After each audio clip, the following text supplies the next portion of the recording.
Hello and welcome back to the Nutrition and Life podcast. My name is Lisa, I'm your host, and today I have the pleasure of speaking with fertility, hormone, and gut health nutritionist Stefanie Adler. Stefanie, welcome to the show. Thank you so much for having me, Lisa. I'm so happy to be here. I'm really excited to speak with you about all things hormone health, gut health, and so on, because I know that our listeners are experiencing issues with both of these things from time to time or have experienced, and it's really such a prevalent and often misunderstood topics, or there's also so much false information about both of those topics out there. So I'm excited to get into it, but I would love to hear a little bit about you before we do and how you got to where you are today. Yeah, I'd love to share that. And you're right. I mean, there's so much noise and information out there. So something that I'm really passionate about is helping people figure out exactly what is right for your body, because what works for you might not work for your best friend, might not work for your sister. And so it's really about how do we customize this experience? So little bit of background on me. I grew up with gut issues. And like my parents said, from the time I was, brought home from the hospital, I was like colicky and had a lot of tummy aches. And I remember just my entire childhood being plagued by it. And long story short, I ended up after doctors tell, for years in and out of doctors' offices, them just kind of being like, you're going to have to live with this. It's just IBS, live with this for the rest of your life. I was 12 years old. I decided that doesn't make sense. I should be able to make changes in this. And at the young age of 12, going on 13, I changed my diet and it changed my life. So this completely set me off on the track of food is medicine and that it is or can be the catalyst for dis-ease in the body. Really sparked my interest in nutrition. Later, once I was in school for nutrition, I'm a certified holistic nutritionist from Bowman College, but I also have a certificate from functional diagnostic nutrition where I learned to do lab work, and we can talk about that more in a minute. But I, during the process of my education, became really fascinated with the female body. I've always known I wanted to be a mom and really wanted to just understand more about fertility and the beautiful rhythms of our bodies as women. And so I decided to specialize in everything from preconception, nutrition, all the way through baby's first foods. But I really think what makes my approach different and what makes the work that I do different is I help women ditch this outdated, like one size fits all approach to health and really start to embrace a holistic root cause approach that honors everything from your cycle to your metabolism to your specific mineral levels, your specific microbiome. And by getting this customization piece down and learning how to become the expert of your own body, you're able to show up and live your best life, be the person you want to be in your career, in your relationships, as a parent, whatever it is. And because you only get this one life, right? And so we really deserve to feel really amazing doing it. So that's a little bit about my background and what I do and why I do it. Well, I love that you're so passionate about it and just about spreading that message of personalization, individualization, because you're so right. I think for such a long time, unfortunately, um, it was kind of approached in like a 28-day cycle is normal. If you're, far like 2, 3 days out of that, then something's wrong with you, or anything that's a little kind of a bit of disease during your period. Okay, here's the pill. You better take the pill. And like that kind of approach, I'm so glad that we're at least in our space moving away from that and trying to shed some light on the dangers of that. And maybe that's even a good starting point because I know that that's a topic you're quite passionate about, talking about hormonal birth control.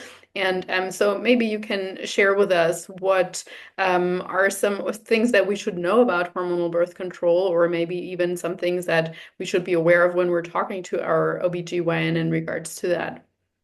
Yeah, great question. And I think that's the biggest piece is awareness. I get a lot of attention sometimes for what people call me like anti-birth control and therefore being like anti-feminist as a result. And I actually have a whole podcast episode about like has feminism really gotten us where we want to be anyways. So like if anyone is like wants to hear that rant, I'll save it for, for there.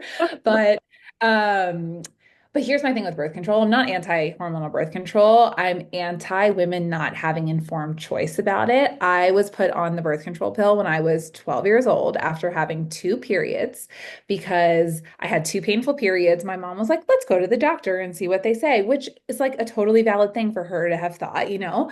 And the doctor was like, well, your aunt has a history of endometriosis. Here's the pill. This is how we would treat it. And I stayed on it for 10 years because I didn't know better. And, there was no conversation around, well, it's a class one carcinogen, like it can cause you, it's a known cancer causing tool and or like I mean it is a tool to use for birth control, but it's a known cancer causing ingredient. And so we know that there's a risk of cancer. There was no conversation around what this can do for gut health. People who take hormonal birth control, especially if you have a family background of anything like IBD and I had IBS and they knew that. There was no conversation around, well, this increases your risk of developing an irritable bowel disease like ulcerative colitis or Crohn's significantly. And so there are lots of things that I think are important for people to know. I mean, the biggest one is that it's pretty much like the biggest undocumented study that we are doing on women. There have been no long-term studies on hormonal birth control. None. So people come to me in my office and they say, okay, well, I've been taking this for 15 years. I came off of it. I'm trying to get pregnant. It's not working. My doctor says the pill has nothing to do with it. Well, the reality is that we don't know that because there have been no long-term studies. We also know that by taking the pill for even 6 months, it can increase your likelihood of getting diabetes when you're in menopause significantly. So it impacts every one of these systems of the body. It impacts the endocrine system, your hormone system, obviously. It's also impacting the metabolic system, right? So your ability to manage blood sugar, which can lead to everything from, I mean, the obvious ones are like weight issues, like issues around losing weight, but it could be anything from like Alzheimer's when you're in your old age. And then lastly, another thing that I find it causes a lot of mineral imbalances. And mineral imbalances are really at the root of every system in the body because they're the spark plugs. They're like what our body needs in order to like do the job. So for example, hypothyroidism, a lot of times people will go to their doctor, get their thyroid tested. It looks normal, right? But they're still suffering. And a lot of times that's because they don't have enough potassium to fuel the thyroid hormone to do what it's supposed to do. So the way I describe it, it's like if you have an employee who gets paid to have their butt in the chair and their computer on, but they're not actually doing anything, right? Like they're not productive, but they're just showing up. It's the same thing. Maybe those levels look normal. And so the pill can really deplete mineral stores. And so those are just a couple of the things that I think are really important for people to know. And not all of this, but most of it is on the insert. Read the insert. And yeah, I love your take. I love how you kind of preface the whole thing with saying like informed decision. I'm completely with you. I think that for some women, there is a place and time to be taking hormonal birth control, but we are often not even informed about what could be the different forms, like the copper spiral or like, whatever has different impacts. It's usually just like, oh, here's the pill that, I'm probably getting paid most to prescribe. There you go, sort of thing. That's point number one. I personally was also on the pill for 10 years, and then after that on with the spiral as well. Or yeah, basically for me at the time it was just as you said, you think you don't want to have kids yet, so why not be on it, sort of thing. But not even being educated about other versions or about other things that might be having an impact on, for example, your painful periods and so on. Because that's my issue that I have with that as well, is that we're not being told, okay, maybe you want to take the pill, that's up to you.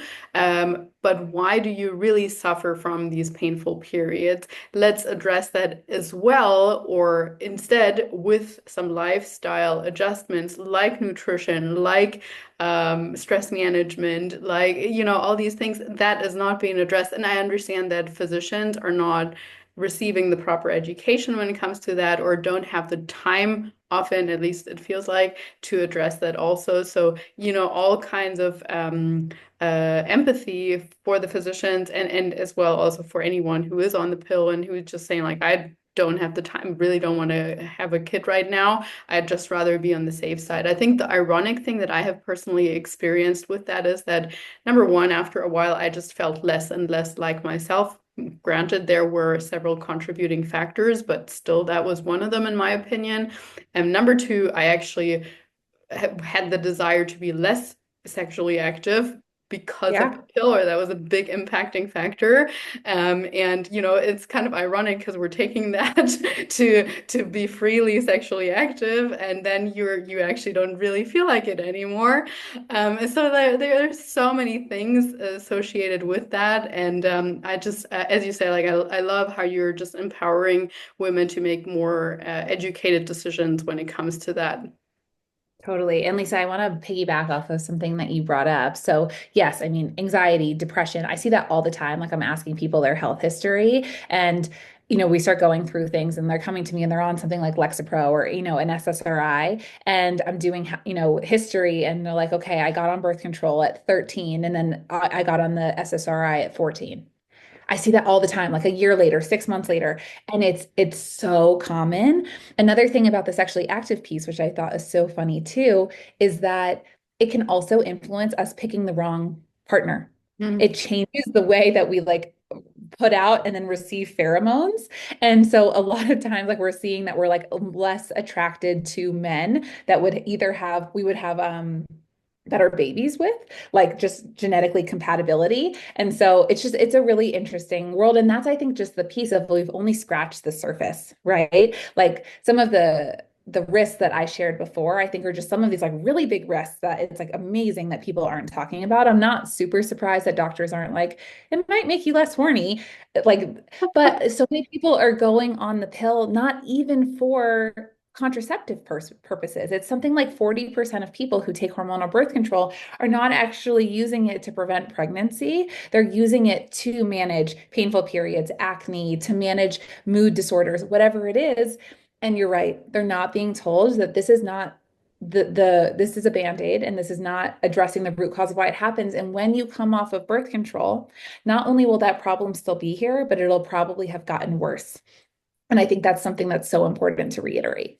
Absolutely. Yeah, you're spot on. And I think one of the other reasons, so we work with a lot of very active people that love their physical activity, they love their training, and sometimes also like performance athletes, they think, oh, I don't want to have this quote unquote annoying thing like the period interrupting my training. I personally was super excited when I just stopped even having those withdrawal bleeds. I was like, yes, one thing less to worry about, sort of thing. And yeah, so one thing you also talk about is how without the birth control, we can actually also sync our cycles with our workouts in order to feel our best and perform our best. So maybe you can tell us a little bit about that. Yes. So if you are someone who really either is an athlete or really values performance in terms of physical performance, I mean, honestly, also like mental performance, business performance, all of these things it crosses over. Cycle informing your life, cycle syncing your life. I call it cycle informing because I think it's a little bit more empowering to be like, it's informing the way I live my life as opposed to like, I have to sync every single thing up with it is so much of a game changer. Oh my gosh. So, we have and there are ways that I recommend it to people whose bodies are in balance. And then there are ways for maybe people like in your audience where you can kind of push it a little bit more.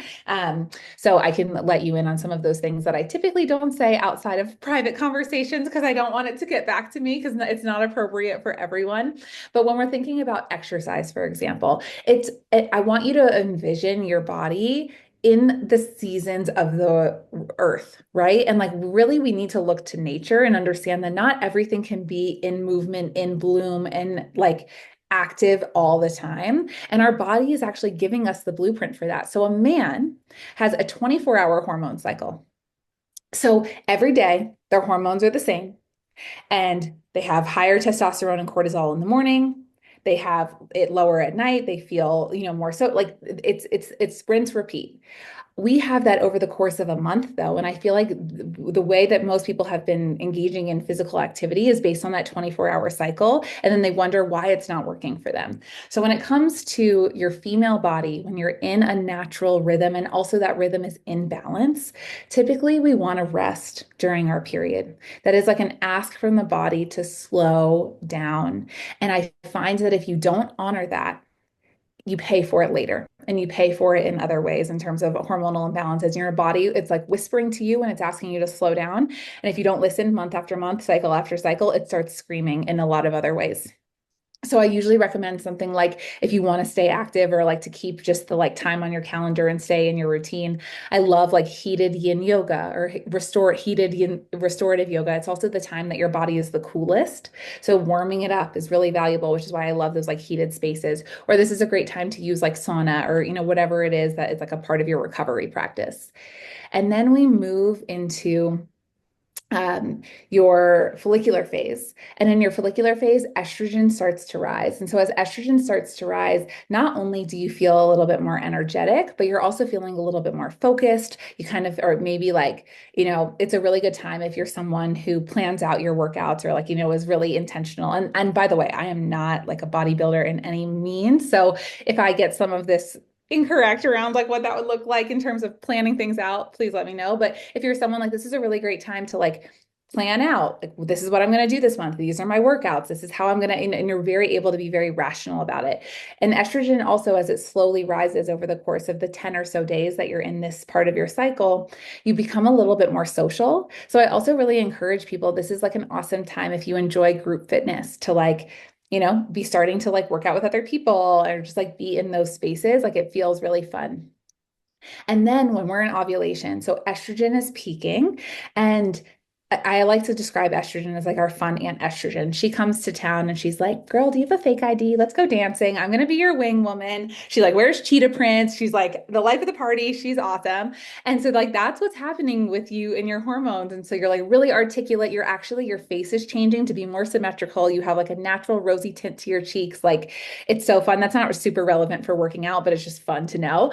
And then this is the time that I usually encourage people, like if you want to do like high intensity training, this is the time that your body is most capable of dealing with that kind of stress and then therefore recovering for it. So like, HIIT classes, like sprinting, whatever that like really high energy output exercise is for you.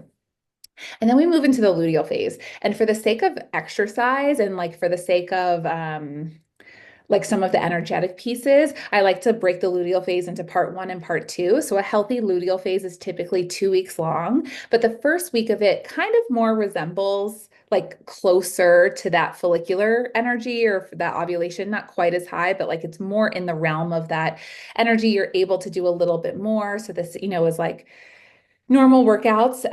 I actually really love, and so this is what I was going to say. And then we move into, I'll get to that in a second, but then we move into the second week where we're asking our bodies to slow down. Our bodies are asking us to slow down a little bit more.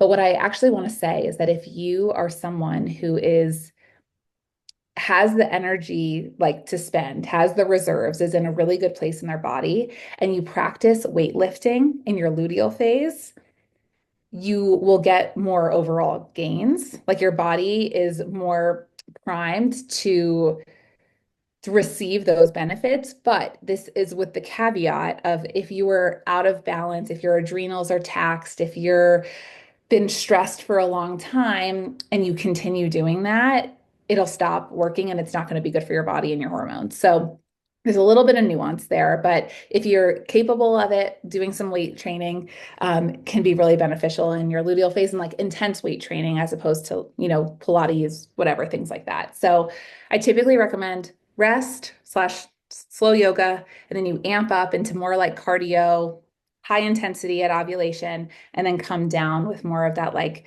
either resistance training that's just like Pilates, yoga, or light weights, or if you're able to, you can continue doing a little bit more. Yeah, very cool. I love how you walked us through the different phases of the cycle, and especially in conjunction with what that means hormonally. I also like that you're still generally saying like, hey, you can be active. I think when people hear cycle syncing, sometimes they think it needs to be the same every single month, and you need to do it this and that way, or like every woman needs to do it the same way. I think by now we know, according to some of the latest studies, that that is not the case. Every woman has a different cycle. The cycle is a different length. Some women, don't want to do anything perhaps during their period week because they are still in pain, or they're really just their energy is so low, and that's absolutely fine. Like in that case, I would say like schedule your month or however your training program if you're a performance athlete around that, so that you know that this is the week where you really should give your body the time. But then there might be other women that are like, I'll just take 2 extra rest days or 1 extra rest day in that week and I'm fine. Like exactly to your point. But I do think that the research also shows quite clearly that around that ovulation window that we do have a lot of energy, and this would be like a good time to push for PRs for something, some personal best or some high performance events if you get the chance to do so. So yeah, thank you for walking us through that.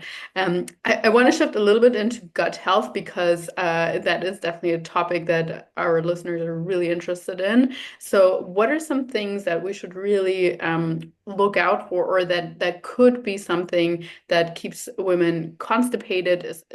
Most people that mention gut health disturbances or so would be saying like, either I'm often constipated, or number two is I'm getting really bloated throughout the day and I don't really know why. So what are some things that to look out for, or perhaps to try in those instances? Yeah. So both of those issues tend to be associated with bacteria in the gut. And so when we're thinking about bacteria in the gut, a lot of people have heard the term now microbiome. Like this is like people talk about probiotics, microbiome, they drink kombucha because they think it's good for them. Um, but one of the things we need to realize is that we have like approximately 3 pounds of bacteria that live in our gut. Yeah, it's a lot. And especially your community, you can really envision what like a 3 pound weight is. Like imagine like a 3 pound weight in your gut, and it's all living bacteria. And we are wanting to live in harmony with them, right? They are using us, we're using them, but it's very synchronistic and harmonious. What happens when they're, and it's really not as simple as good and bad bacteria, but for the sake of conversation, I'm just going to say that. When there's an imbalance between that good and that bad bacteria, we tend to see overgrowth in those opportunistic bacteria causing things like bloating, SIBO, issues with motility, so either constipation or diarrhea, whatever it is. And that's because these bacteria perform so many functions in the body. A lot of the things they do is they provide anti-inflammatory benefits. So then a lot of times some of that like bloating or just like discomfort that we're feeling is a signal of inflammation because we don't have enough of the good gut bacteria to help calm things down. Also, those good bacteria are responsible for breaking down food and converting it into waste and shuttling it out of the body. So a lot of times when we're seeing issues with constipation, it can be and bloating. It's both related to these bacteria. They're signaling to you, hey, I'm out of balance and something's out of whack. Now, something that I see a lot of people do with this is they take probiotics and it gets worse.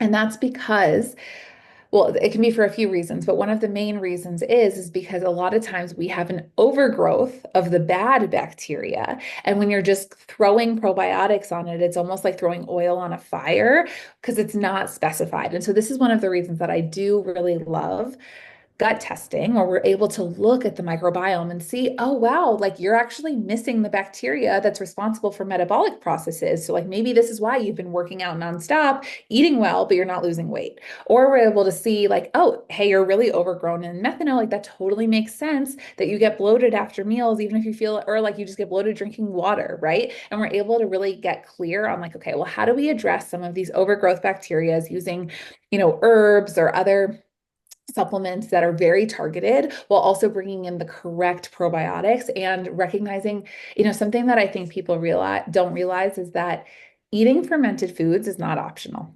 Like we evolved over thousands and thousands of years without grocery stores, without refrigerators. And so what did you do to have food in the winter? Is you preserved it in the summer. And how did you preserve it? Is the process made it fermented. And so we have evolved eating these like fermented foods, living in conjunction with these bacteria for millennia. And now, only in the last 100 years, I can't even tell you, 90+% of the people who come into my practice have no experience with fermented foods aside from maybe yogurt. And the yogurt in the grocery store is like not actually a real fermented food. It's pretty much a dead food. And so, one of the things that you can really start doing to address this is making and eating real fermented foods. And it is important to make them because again, what we're getting in the grocery store, like it's not the same in terms of how alive it is, and that's really what we're going for. And then I would also encourage people to really start to pay attention, like, okay, is this something that feels like I need a little bit more guidance and support with? And maybe, do some functional testing to see like, well, what is actually going on in my gut? Because I can't tell you how many times people have just been like throwing different things at the wall. And it really takes us getting that inside look to be like, oh, none of this was going to get better because you have a parasite or because you have H. pylori or whatever it is. Yeah. Yeah, really good point. I like that you mentioned that just because something says it's probiotic, like a probiotic supplement, but also let's say kombucha, or sometimes like I'm German, and in Germany sauerkraut, for example, very common. However, much of what you can purchase is just on the sh is just on the shelf. It's not in the refrigerator, so obviously it doesn't have the live bacteria anymore. And people think like, oh, I'm eating sauerkraut, blah blah. But well, that's not the same thing as if you get it from the refrigerator. And also to the point of learning to make some of those foods yourself, it's also so much cheaper. Like, Yes. purchasing, I don't know, 10 ounces or whatever of kimchi for $15. You can probably make that for less than $1. The same quantity. But yeah, I think it always sounds scary. And like if you talk to people about fermentation, or having like, for instance, with making your own kombucha, having that SCOBY, I know it looks kind of gross, but at the same time, it's like it's the most natural thing, as you were saying. It's just a bacteria that's helping us preserve that food. So really great point. And to the point of the often the probiotics just add the wrong strains of bacteria that we want. I think that's one aspect. The other aspect is then, even if we feed the right probiotics, we often don't eat a diet rich in prebiotics to keep those bacteria alive. Do you have any tips on good prebiotic foods, or to help balance that in that sense? Yeah, I mean, it kind of depends on what bacteria you're targeting, actually, even for when it comes to prebiotic foods. So, and one thing I will say is there's also a world of too much of a good thing in terms of a lot of times we'll see people who have overgrowth of good bacteria. And then that's when a lot of like store-bought probiotics are not even making it to the intestine. So like that one, you're like maybe not even, they're just throwing money down the drain. But a lot of times it's like you're feeding the ones that are good, but they're already overgrown too. But but yeah, I mean, prebiotic foods, it kind of really depends. I love for feeding a lot of the good bacteria are the foods that are very like phytonutrients, like very rich in colors and plant foods. So things like, berries and vegetables and, those really like awesome, colorful veggies. Whereas more of the bad bacteria, quote unquote, opportunistic bacteria, tend to thrive on more starchy foods. So things like potatoes, even sweet potatoes. Like I think people a lot of times are like, oh yeah, like I am really intentional. Like I don't eat gluten and I don't eat this, but like they eat a lot of sweet potatoes. And it's like sweet potatoes are definitely a starch and can feed overgrowth bacteria pretty significantly.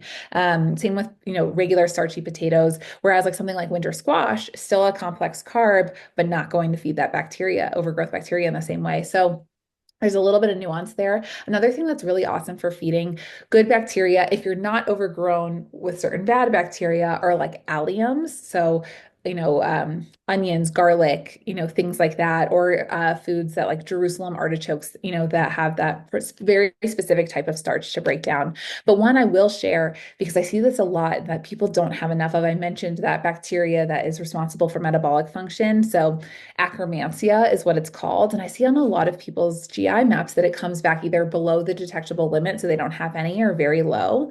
And that food eats reds. So like beets, berries, apple skins, whatever. So like, and a lot of times I'll ask people about that and they're like, oh yeah, like I don't have a ton of red foods in my diet. So it's really hard to say, like, is there one prebiotic, because there's so many bacteria and they all need that. So eating a diet that's really just well-rounded and rich in these foods, like that are from the earth, from the same kind of foods that our ancestors were eating several hundred years ago. We don't have to go back to paleo times. Like just really thinking about like what were your great great grandparents eating?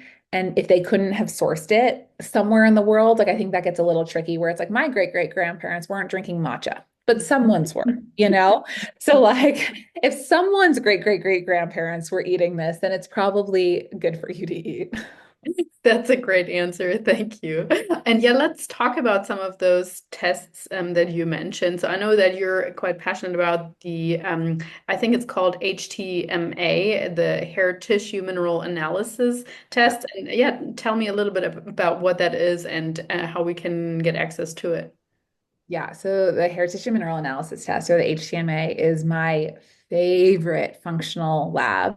And I mean, what is so amazing about it is like I just ran one, for example, on my 75-year-old father-in-law, and we got some really awesome, fun information, and he was stoked about it. But also, like, I run it on all of my clients who are trying to conceive or who are, pregnant or breastfeeding, and we get such valuable information. So it's like one of those tools that no matter where you are in your life, we're getting awesome information from it. I just got a lab result for my client's 7-year-old daughter who we're doing it for her today. So it's like really amazing in the sense that it's like giving us information and why it's so what is it looking at? So it's a tissue look at mineral status, which is different than blood. So a lot of people will be like, oh, well, my doctor tested my blood and, I came back with X amount of zinc. The thing is, the blood is the highway system, right? So it could be dependent on what you ate for dinner the night before, what your mineral statuses are coming back. And it's not actually telling us, which what the HTMA does tell us is how your body is utilizing these minerals, how your body is storing them, how your body is responding to stress is like one of the biggest things that we get with this. Some people's bodies during times of stress will be pushing out minerals at high levels. Some people will have already depleted them and not have enough. And so we're seeing that. We also get a look into different metals. So things like copper, which copper is like I call it the feminine mineral. It's so important for all feminine hormone processes. So, like, associated so much with fertility, but also just overall hormone balance. And the beautiful thing about what we see on the HTMA is sometimes we'll see really high levels of it or really low. But even though we're not getting to look at certain vitamins on the HTMA, because it's just a mineral test, we know, for example, if someone has really high copper, they're probably not moving it very well because they don't have enough vitamin A. So, we're actually getting like information about other nutrients based on the nutrients that we see in this panel. So it's anyways, I kind of got into the weeds a little bit there, but basically we're getting access to looking at things like heavy metal toxicity. We get to look at things like lead, arsenic, mercury, and aluminum are the two that I see coming back most frequently. Almost everyone has some that they're letting out, but we're seeing how your body is dealing with stress. We're seeing your unique mineral profile status. And I've had people who I offer, like a one-off HTMA testing. So like if someone just wants to see what are my minerals like and like get a protocol and do that, I offer that. And I've had people who literally send me a message and they're like, within 3 days of implementing the changes that you suggested, I'm already feeling so much better. Like my energy is so much higher. I'm sleeping better. My bowel movements are getting better. Like, I mean, it can be not, everyone shouldn't expect within 3 days, but like truly within a few weeks, because minerals are, again, the spark plugs to make everything work. So, like, I've had people who do all these gut healing protocols and nothing works, and they've spent so much money on gut tests, but they've never done the mineral test. And we look and it's like, well, of course you're going to be constipated and have slow motility because you have no real usable sodium and potassium. And so, anyways, it gives us so much information for truly everything from thyroid function, blood sugar status, adrenal status, reproductive hormone status. We're looking at like autonomic state nervous system. We see how much vitality someone has. It's amazing.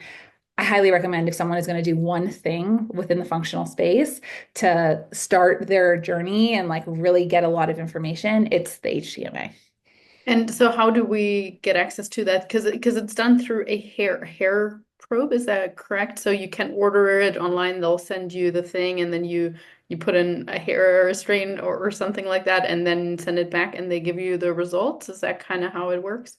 So I don't know of any companies that are doing it direct to consumer because the mineral test is very nuanced to interpret. It also it was funny. Like I said, I did it for my father-in-law, and he's very old school, and so like when I did my interpretation for him, I recorded. What I do is I record the results. It was a 45-minute interpretation, and like I'm sure he's never had a doctor for more than 5 minutes go over results with him, right? And so we're really breaking it down, and it's a lot of nuance there. So it's typically not something that I've ever seen done like direct to consumer, but working with a practitioner like me, I'm happy to share you the link and we can even put a discount code for your listeners if you want. I think that could be Yeah. super fun. Yeah. Um, to do HTMA testing. So, what you would do is you would put in the order with me, we would mail you a kit, and it shows, and I can, for people who are on YouTube, I can actually show you what it looks like because I have one right here. But what you do is it comes with a little scale, actually. So you would fold the sides of this down, and then it makes a little scale, and you actually cut hair from the root until the scale tips. So it's usually like a half a teaspoon. So typically what I recommend for people to do is take two different sections. You do it like kind of like the middle of where your ear is, so that if you're like putting your hair up in a ponytail or something, you're not going to notice where it's growing back. People are like, oh my God, it's going to be so much hair. You don't really notice it as long as you cut it in the right place.